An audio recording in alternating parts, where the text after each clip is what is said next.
இயேசுவின் திருஹிருதய மாதம் 29ஆம் நாள் ஞாயிறு.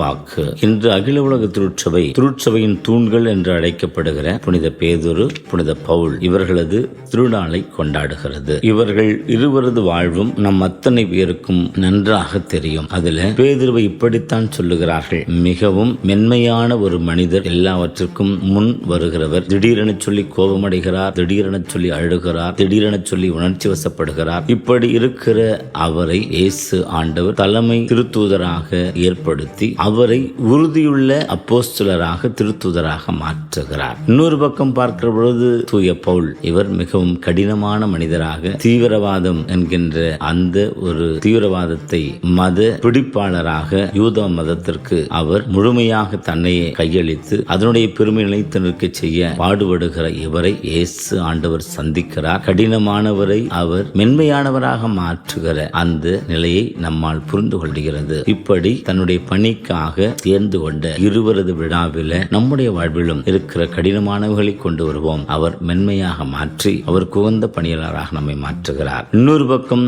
நாம் மிகவும் எந்த நிலைப்பாடும் எடுக்காமல் இப்படியும் அப்படியும் என்று இருக்கிற நிலையில அவரை நம்மை உறுதிப்படுத்தி நீ எனக்கு உகந்தவனாக பணி செய் என்ற ஆற்றலையும் தருகிறார். இந்த 2 புனிதர்களும் நமக்காக பரிந்துரைத்து நாம் அவருடைய உண்மையான சீடர்களாக பணியிலே வாழ நமக்கு உதவுக. புனித பேதுருவே, புனித பவுலே, எங்களுக்காக கொள்ளுங்கள். ஆமென். இயேசுவின் திருஹிருதயமே, உமது இதயம் போற்றப்படுவதாக.